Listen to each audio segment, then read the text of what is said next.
Following last week's shambles against St Johnstone, are we calling it a shambles? I think so. Following that, Celtic are back in league action on Saturday tomorrow as we take on Kilmarnock at Celtic Park in Matchday 33 of this season's Scottish Premiership. This is Tino with the County Kick-Off show. Solo one again today, so I'll be with you for the next half hour or so previewing this one at Celtic Park.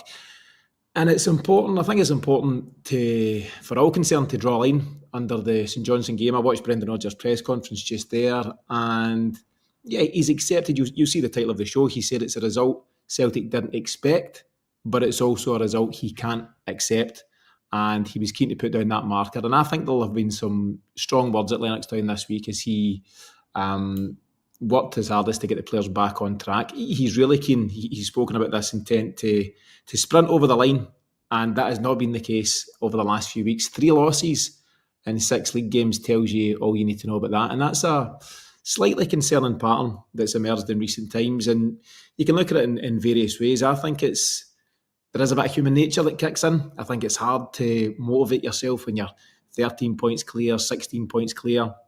Celtic lose last week, and it doesn't really matter. Celtic got beat by Hibs, doesn't really matter.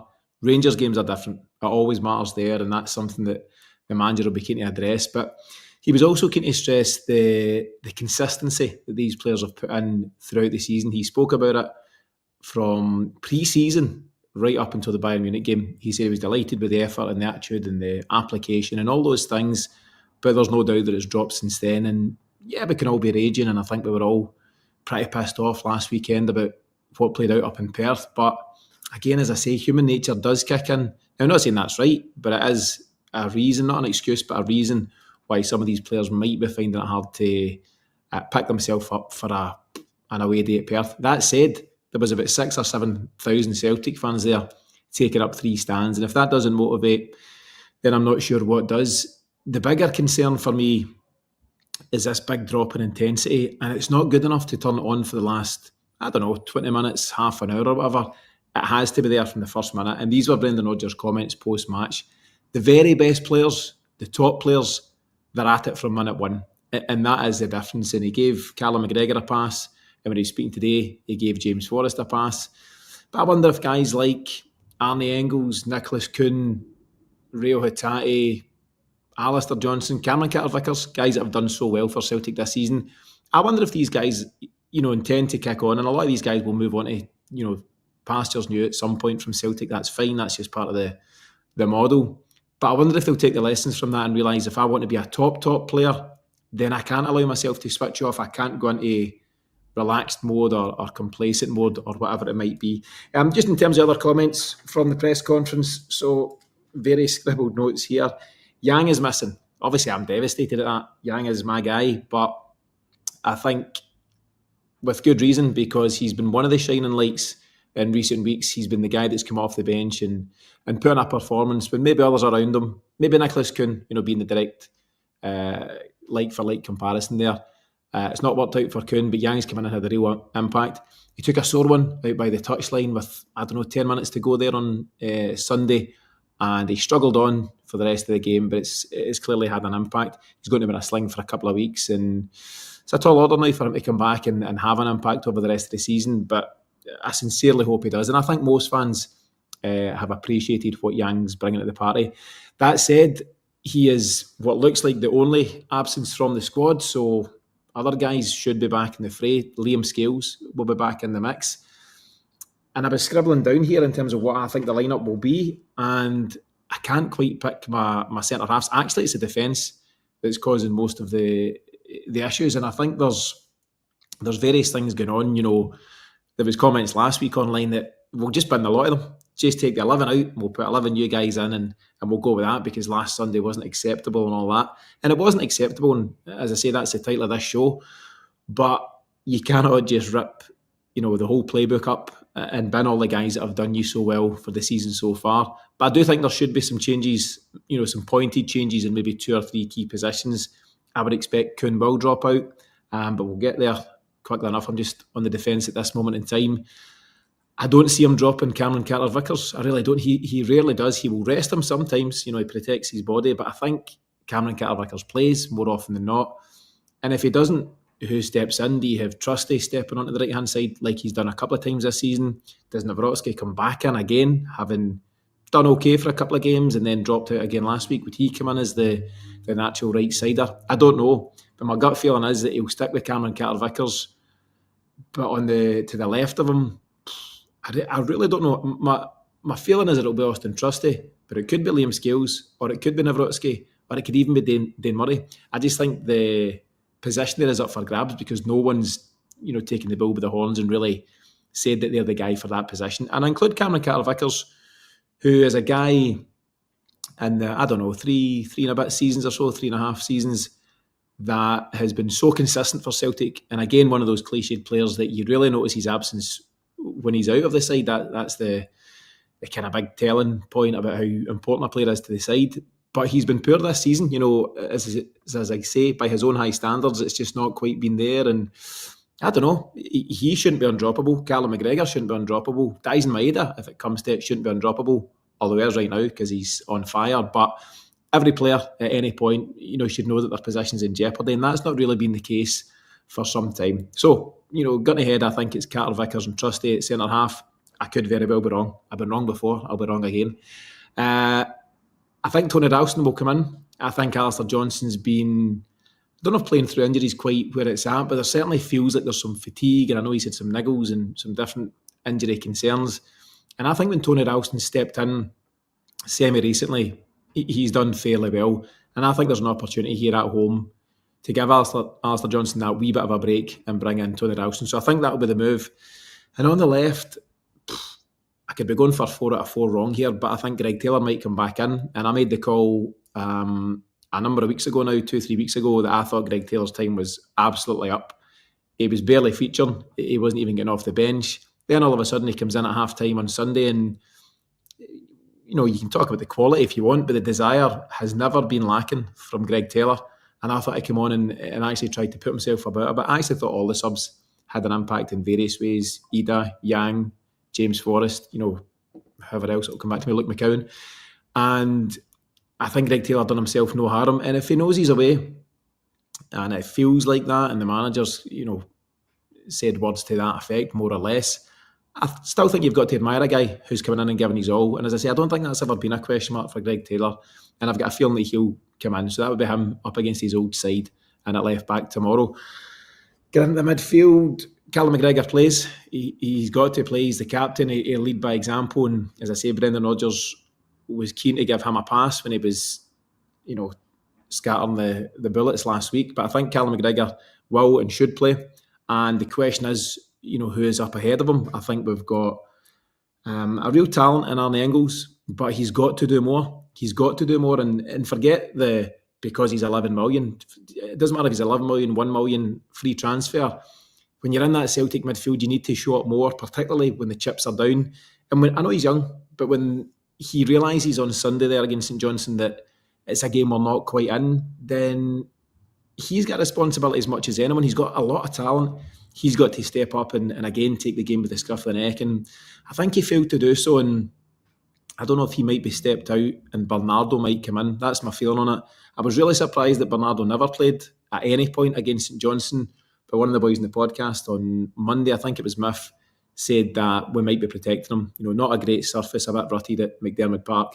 And maybe that's why Paulo Bernardo wasn't involved. Celtic Park's a different story altogether. I think he comes in, but I think Rio Hatate stays. Now, Rio Hatate, he's a fairly hot topic just now. And when we spoke on the weekly show, myself and Miff, massive fans. James and Paddy, big fans in general too, but I think they have the mindset that if he moves on, then so be it. And they wouldn't be hugely disappointed. I've kind of flip-flopped a wee bit, but ultimately he's just a guy that I really admire in terms of his talent. And we get various comments, whether it's here on YouTube or on the socials and whatever. And lots of guys were quite keen and quite quick to point out that on Sunday, when the chips were down, he was the one guy who continued to show. Even though he wasn't having his best game, he had such a mixed game, such a, let's call it a Rio Hatate game at this moment in time. Some real good moments. He was very unlucky with a shot off the post in the second half. He played a quality through ball to Adam Ida at one point. He then gave it away pretty slack and various other moments in between. But he was always shown, and I admire that. And this goes back to the the Greg Taylor stuff. And I've said this before, and I'll say it again. There are certain things in football that come for free, regardless of your ability, your talent, things that you should always be, providing, whatever level of football you find yourself at, Celtic or anywhere else. And it's this whole thing about work rate, desire, intensity, character, all these things. These are things that anybody can work on and can bring to the party. And I do think that Rio Hatate has a really good attitude to his football, and I think he'll have been as disappointed as any. But Brendan Rodgers likes him. He really likes him. And I think I need to double check my stats. I was looking ahead at things, and tomorrow will be our 50th league game of the campaign. It's been such a long and fairly grueling season so far. Real highs, real lows at moments. But 50 games, and we're 11th, 12th of April. And Rio Hatate's played in all 49 so far. He's not started all 49, but he's featured in all 49, if I've got that correct. And that can take its toll as well. I know he's a young man, he's a fit guy, but that's hard. But I think it also tells you just how much Brendan Rodgers rates the player, and he's keen for him to be part of his plan. And the manager was asked about, summertime, will there be a shake-up? Will, some guys move on? And what he said was there was a need for freshness. That's the word he used. A need for freshness from all parties, I think, to keep everybody motivated, himself included, his coaching staff, certainly the fans. You want to see new players coming through. And I think Celtic might be at this stage where we're maybe reaching a natural end to this cycle of players. There's a lot of players around just now that were there at the start of the Ange campaign, and we're now 3 full seasons, nearly 4 away from that. We had 2 seasons under Ange, we had last season under Brendan Rodgers, and we're approaching the end of that kind of 4th season. And that group of players, that includes guys like Daizen Maeda, Rio Hatate, Callum McGregor, absolutely, Jota-ish, give or take, given that he had a break, Cameron Carter-Vickers, Alistair Johnson, and guys that had been there before, like Greg Taylor, Tony Ralston and James Forrest, 1 or 2 others. And I do think for all parties that there is a need to freshen things up. And some guys will naturally move on because it's not working out. That might be Louis Palma, that might be Nawrocki, Lagerbielke, anyone else that finds himself out on loan. And there's guys that you maybe wouldn't want to see leave. And I'm going to say clearly, I think there's been some really poor responses to Nicholas Kuhn. Yes, he's been out of form, but that can happen. And I think everyone's just, or a lot of people certainly, have just got it all down to bad attitude. His head's turned, he's going to Newcastle, or this is going to happen. He doesn't want to get injured. And we'll ask those questions on the show, and I think we're right to ask those questions, but I think it feels quite harsh to come down heavy on a guy who's been so good for the early part of this campaign. He started like a train in America when he was scoring winners against, I think it was at Chelsea and Man City. And then his goal scoring rate, Brendan Rodgers referenced today that this is the most games he's played in a season, this is the most goals he's scored in a season. And as I say, we're approaching match day 50. And I think to expect him to stay at this high level from match day 1 to match day 50 is nigh on impossible for any player. It's just so hard. There's no one to break, and the manager was asked about that as well when he said, I'm not going to use it as an excuse, but certainly with this kind of campaign, it would be beneficial. It allows you to reset and refresh and all those things, but we've not had that luxury. We won't have it next season either, so we'll just need to see how that goes. But it's a tall order for what I think is a relatively young player still in Nicholas Kuhn. I think he's 23. I'll need to double check, but I think some fans have been pretty harsh on him. And I do think he'll miss out tomorrow, and I think he should miss out tomorrow because players should know that if you drop in form, there should be somebody waiting to take your position. That's all fine.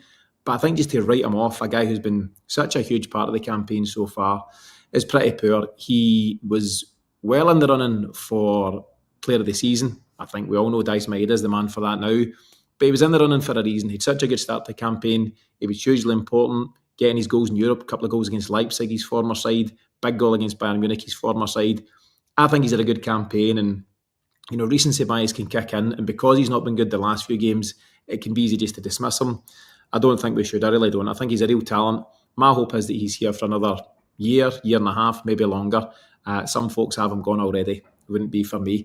I'll finish off the team. I know there's some questions coming in, and I'll try and get to that in just a second. And thanks to the various folks that have joined us here on the live. Good to see various familiar faces. Jim Hunter been cheeky, saying that I was late coming on the show. Thanks, Jim. Shane O'Sullivan in Boston.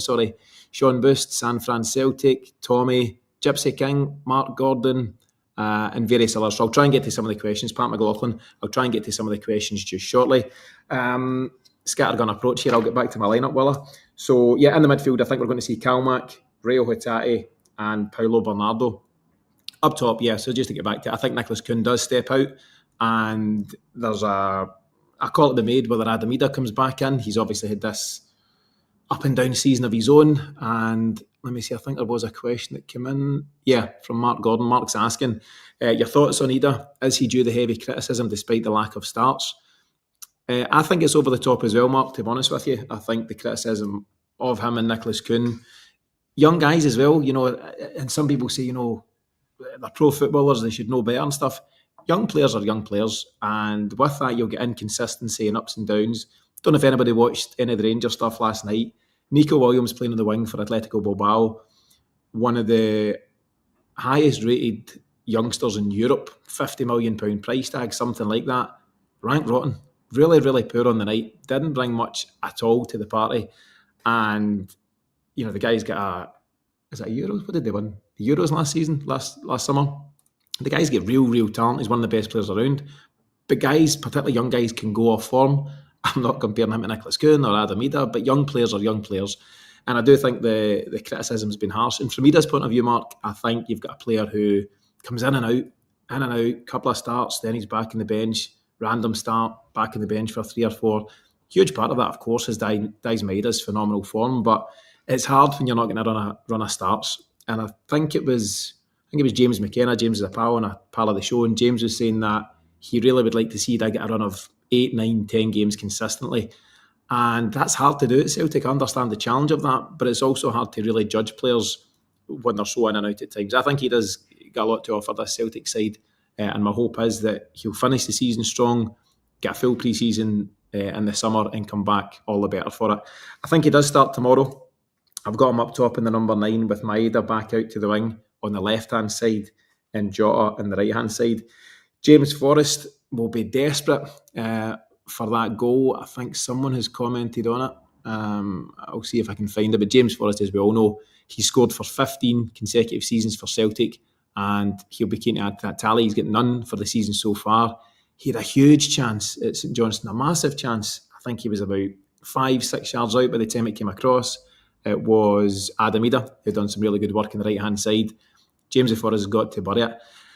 And actually, in my head, it's a similar chance to the one that Ida got for his second goal against Aston Villa, where he was so tight into the goalkeeper and Ida had the savages to lift it. Knowing the goalie would spread himself, make himself big but low, Ida had the savage to lift it on that occasion. And I think that's exactly what James Forrest had done on Sunday. He did have another chance. He engineered it for himself and he found himself in the centre of the goal. The whole thing opens up for him. He puts it right down the goalie's throat. And that was frustrating. But you've got to accept that James Forrest is just coming back from a long layoff. He didn't play from the League Cup final on the 15th of December until the weekend there. So that is not easy, several months out there. And I think James Forrest, like he done last season, will prove his value and prove his importance to this Celtic side across these next few weeks, and hopefully as we head towards another Scottish Cup final. But I don't think he starts tomorrow. I think he's back on the bench kicking his heels. So it'll be Jota, Ida and Maeda up top for me. I would leave guys like Forrest on the bench alongside Nicholas Kuhn, potentially Alistair Johnson, Arnie Engels, Luke McCowan. So there's talent there and there's options to change, and it's not to make excuses, but the manager didn't have those options, when we played Rangers, and there's times where he's only gone for 2 subs, which maybe tells you all about the lack of quality. I like guys like Dane Murray and Johnny Kenny's maybe get something to offer, and 1 or 2 other players that find themselves in the periphery. I think it's clear at the moment the manager feels that he can't quite trust them, and he's also got a mindset that if you're good enough, you will get minutes, but nobody gets minutes, for charity. It's not for free. You can't just get minutes at Celtic just because you're there. So I think there's obviously a bigger question at play in terms of young guys, but the manager has felt a lack of options in recent times, and we'll need to see where we go. A few other comments coming in. I think there's a question from San Fran talking about poor comments from John Hartson on Ida. I just caught the headline, San Fran, so if you can let me know with a bit more detail, what the comments were, we can have a look there. You might also have seen comments from Chris Sutton. He's called out Nicholas Kuhn big time. The headline on that was that he'd be lucky to get a move to Sunderland. I don't know, it's quite shock jock kind of stuff, but Chris Sutton knows the game and he knows these headlines keep him in the profile and keep him talking. I like Sutton. He's good value. I think this is a poor column. But one of his points, which I really agree with, and it was a point that James made on our show on Monday, was that the Celtic as a club, as a whole, showed complacency in the January window by letting Kyogo, our top striker, talismanic striker, and real focal point of the team, we let him go. We get good money for him. We get 10 million. That's great. What do we do with it? Nothing. That money's still sitting. We didn't replace him, and I think at that point, I wholeheartedly agree that sends out the message that we'll win the league. We'll probably win the Scottish. We're not going to beat Bayern Munich. Don't worry about it. We'll get somebody in summer. That's what it feels like. And Brendan Rodgers, he backed up that stance. He supported it in the press conference today by saying that he doesn't feel that the club should be forced to buy someone when it's not quite the right fit and all these things. He feels well backed by the board, and absolutely, Arne Engels at 11 million, Jota 8 million, Adamida 9 million. He's been very well backed, probably more so than any Celtic manager in history. But I do think that complacency creeps down, and some players wouldn't care less about it. I don't know if it has any impact on guys like Nicholas Kuhn or Daizen Maeda or whatever. I think Callum McGregor would feel it. I think he would feel annoyed. It's not often you get the chance to play Bayern Munich in a knockout. And I think Callum McGregor, with his history at Celtic and his position and stage of his career now, he'd have been pretty pissed off that we never backed the manager and strengthened the team at that key opportunity in the window. And I think there was various folks saying, we're not going to beat Bayern Munich anyway. We could have beat Bayern Munich. We came very close to taking them extra time. And one or two key additions in that side could really have helped us. You look at the guys they were bringing off the bench. They're bringing off World Cup winners and Thomas Muller and various other seriously talented players. We were very light. And I think even getting into the potential extra time, the manager was sitting tight. He felt he couldn't quite bring on Luke McCowan, who might have come on an extra time, maybe not. But I think he felt he didn't have the options. And that's when I feel that the board let him down there in the summer. I can see both sides of it, absolutely. Whether Matthias Kvistgaard at Brøndby, whether they were, trying to hold us to ransom and all these things. There's other players around there. If you don't get Kvistgaard, that's what the scouting system's for, and try and find alternatives. So that was Sutton's big point in his column today, out with calling out Kuhn, which I think was poor, but he did call out what he's seen as complacency. And I agree with that part of it. And I think that is a frustration because Celtic, don't know if I'm going off at a tangent, but Celtic historically, in recent times, we've dominated since the turn of the century. We often find ourselves on the cusp of being a really good side, just one or two players or two or three players away from being a really good side. And I yearn for the day or the summer or the January that Celtic go, do you know what? Let's plug those gaps and get that top striker and get that left back we need, or that holding midfielder, or whatever the key position is at any given time, and really back the manager strongly and see if we can kick on to that next level. Because what the Champions League format has shown us is that level is possible.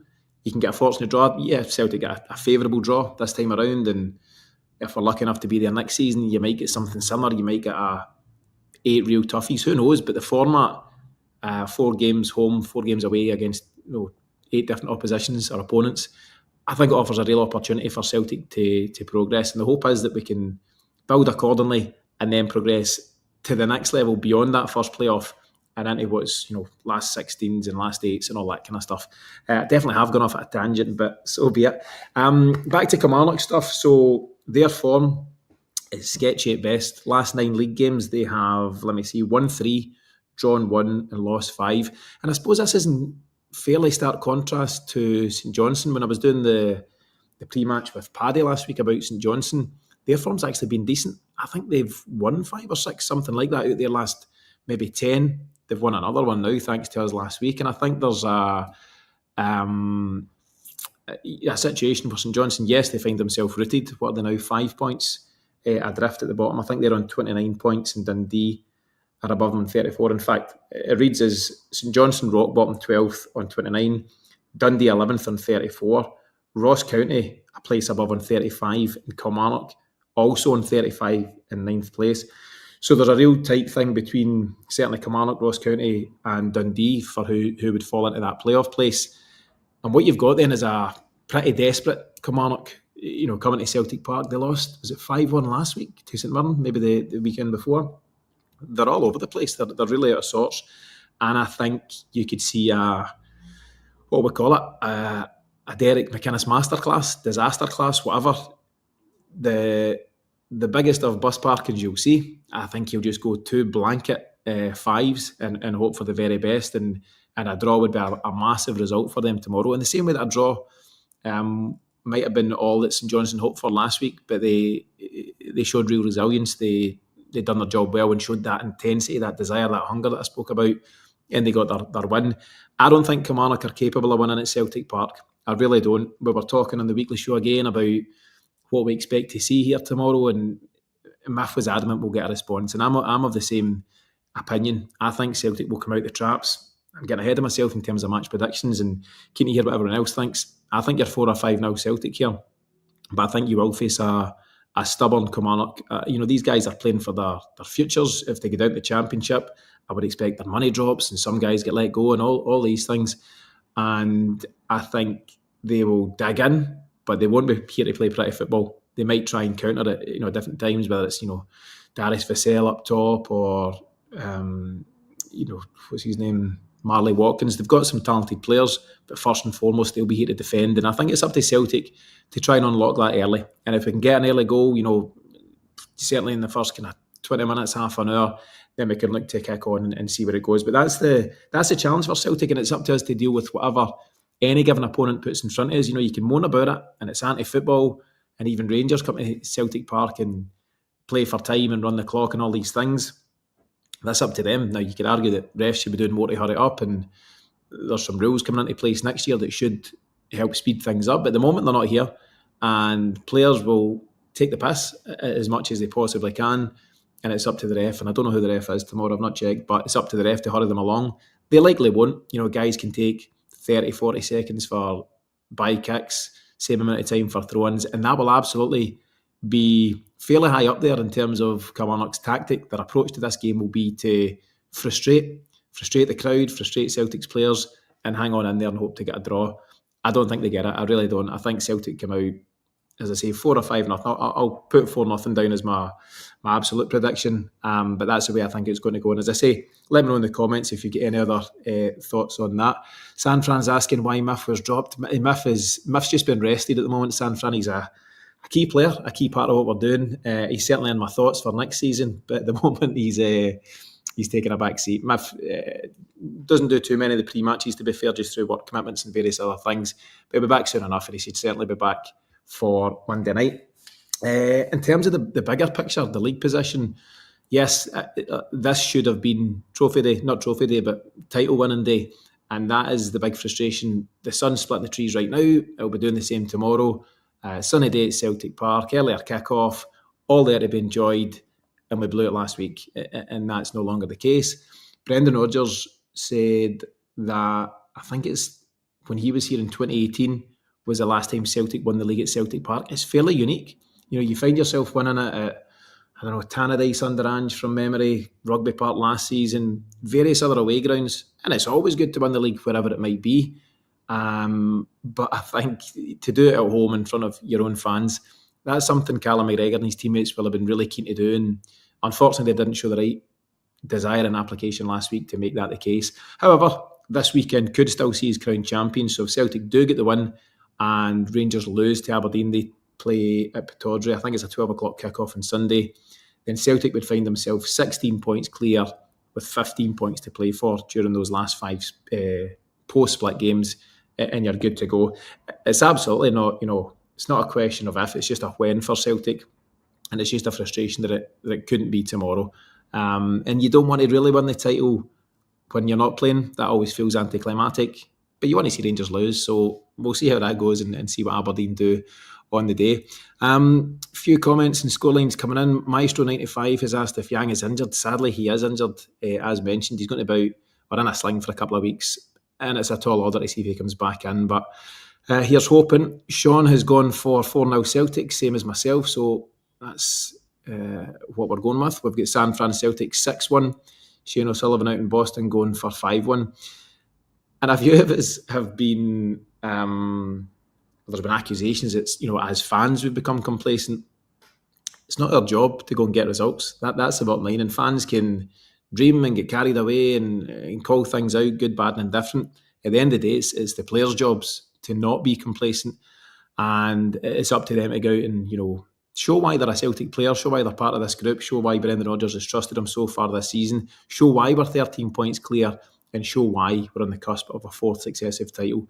That's the challenge there, and fans can say what we like. That's part of the fun, and we'll all agree and disagree at different times, but it's nothing to do with any fan expectations. And you can have the debate about entitled. Some people can go way over the top on the back of a result, but it's okay to be annoyed at such a result last week at St Johnstone. In the moment, really frustrating, and I think that's okay to be annoyed about.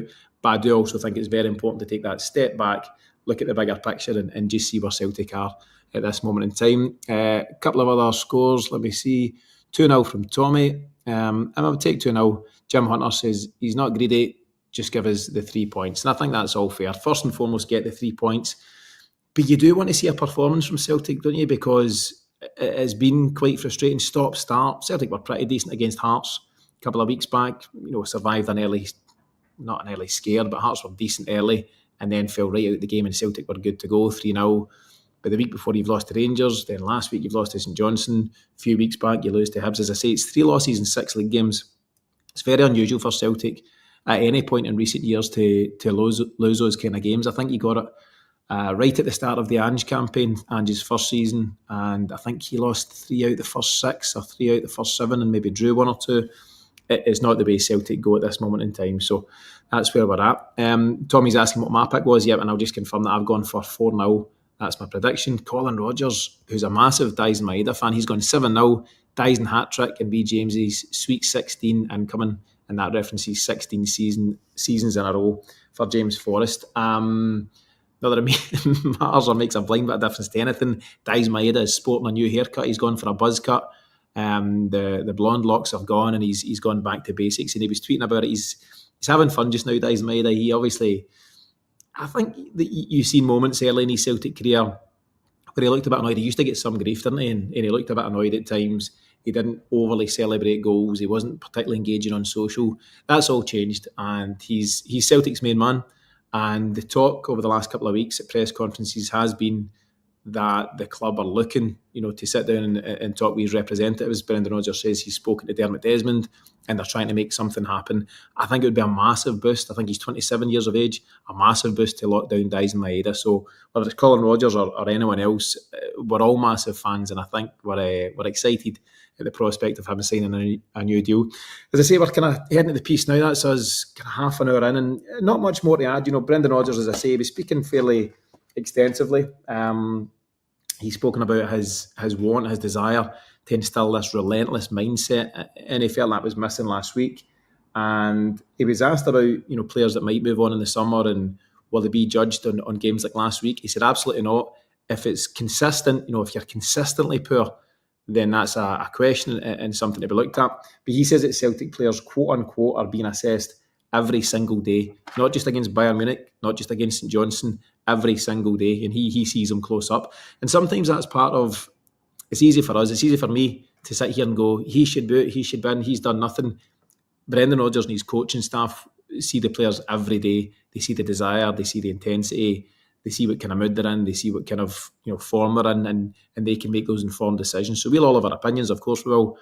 But I trust Brendan Rodgers, some don't, and that's fine, but I trust Brendan Rodgers to make those calls. And I trust this group of players to show why they're 13 points clear, and I think we'll blow Kilmarnock away tomorrow. That's my absolute prediction, whether it's 4, 5, 6, whatever it might be. Massive thanks to everyone that's joined us here. Thanks for the questions and the comments. It really helps, particularly with a solo show, to be honest with you. It really helps keep things ticking along. So hopefully it's a big result for all of us at Celtic Park tomorrow.